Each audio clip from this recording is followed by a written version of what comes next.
शिक्षा मॉडल में, जिस शिक्षा क्रांति में ये लोग चुनाव लड़ रहे थे और वो शिक्षा मॉडल के सारे ये 2015 में आए और 2020 में भी आए, पर वो शिक्षा मॉडल के नाम पे इन्होंने प्रचार प्रसार तो खूब किया पर असली में शिक्षा में काम नहीं किया।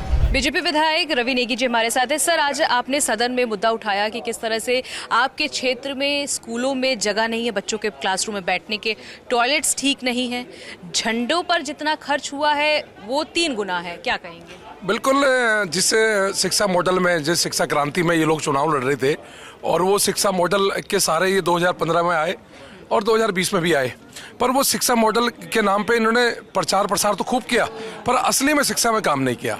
मेरे यहाँ एक पायलट स्कूल है, मंगलम वाला स्कूल, जिसको पूरे वर्ल्ड से वहाँ से लोगों को दिखाने रहा जाता वाला स्कूल, और उस स्कूल में 215 करोड़ रुपए इन्होंने लगाए। 7,000 बच्चे उसमें पढ़ते हैं, 4,000 बालिकाएं पढ़ती हैं, 4,000 बालक पढ़ते हैं, और उनको भेड़ बकरियों की तरह अंदर बैठाया जाता है। 80-90 बच्चे एक क्लास में बैठे जाते हैं। पीने का पर्याप्त पानी नहीं है वहाँ टॉयलेट में कुंजियाँ टूट रखी हैं, बालिकाओं के बाथरूम में कुंजियाँ टूट रखी हैं, बड़ी अव्यवस्था फैल रखी है। मतलब आपने बिल्डिंग तो बना दी पर उसमें व्यवस्था ही नहीं है। और दूसरा मुद्दा मैंने बताया, जिस प्रकार जो झंडा, जो राष्ट्रीय ध्वज है, जिसका हम सम्मान करते हैं, उस राष्ट्रीय ध्वज की कीमत 5 लाख रुपए एक पोल की कीमत है। उसको आपने 21 लाख रुपए, उसमें भी आपने दलाली खाई। मतलब आप लोगों ने अराजक तो आप है ही, पर साथ में आप देशद्रोही भी हैं कि आपने झंडे में दलाली खाई।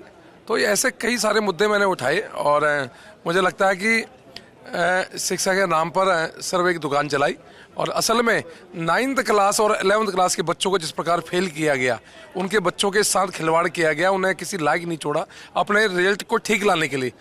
तो ये इस तरह की कई चीजें हैं जो मैंने आज बताई। ये शिक्षा मॉडल, लेकिन आज हेल्थ मॉडल पर भी जो कैग रिपोर्ट आई है वो भी कुछ ठीक नहीं है। हाँ जी, वो तो अभी आपके सामने, अभी तो ये दूसरा आ गया, अभी तो 12 और आएंगी। वो तो सारे जो कैग में जो रिपोर्टें आ रही हैं, जो इन्होंने घोटाले किए हैं, उनकी सारी कैग में चीज़ें आ रही हैं, और मेरे को लगता है कि अभी आपके समक्ष सारे हमारे सीनियर नेता बातें रखेंगे, बताएंगे क्या क्या कमियां। विधानसभा के डिप्टी स्पीकर मोहन सिंह बिष्ट हमारे साथ है। सर, जिस तरह से आज स्वास्थ्य के ऊपर कैग की रिपोर्ट जो है वो पेश की गई है, इस पर आप क्या कहेंगे? निश्चित रूप से स्वास्थ्य के नाम से जिस प्रकार का घोटाला हुआ है, वो विषय अनुसार हम उस पर चर्चा करेंगे, एक एक बिंदु को देखेंगे और उसके बाद फिर पीएससी को इसको देंगे, ऐसा मेरा मानना है। सर, जिस तरह से उस रिपोर्ट में बताया गया है कि हॉस्पिटल्स में बेड कम हुए हैं, अस्पतालों में बनने में जो खर्चा है वो बहुत ज़्यादा हुआ है, इसके साथ ही बताया जा रहा है कि दवाइयाँ नहीं थी, दवाइयाँ खरीदनी पड़ी, तो ऐसी स्थिति में क्या देख रहे हैं आगे भविष्य में आप लोग कैसे काम करेंगे फिर? नहीं, निश्चित रूप से ये जो जिस प्रकार की खामियाँ रही, खामियों का उजागर तो हम करेंगे ही, लेकिन जिस प्रकार की डुप्लीकेट दवाई ना होना, हॉस्पिटलों की बिल्डिंग हो, बेड में हो, जिस प्रकार की कमियां रही हैं, और जिस प्रकार कि केजरीवाल साहब लगातार इस प्रकार के स्वास्थ्य के बारे में, वर्ल्ड क्लास स्वास्थ्य की बात करते थे, उसके बारे में झूठ का पुलंदा जरूर जनता के बीच में ले जाएंगे, और हम दिल्ली की जनता को बिल्कुल विश्वास दिलाते हैं, स्वास्थ्य के नाम से निश्चित रूप से चिंता करते हुए बेहतरीन सुविधा हम दिलाएंगे। सर, जिस तरह से आज स्वास्थ्य के ऊपर जो कैग रिपोर्ट आई है वो पार्ट 1 बताया जा रहा है, पार्ट 2 भी आनी है।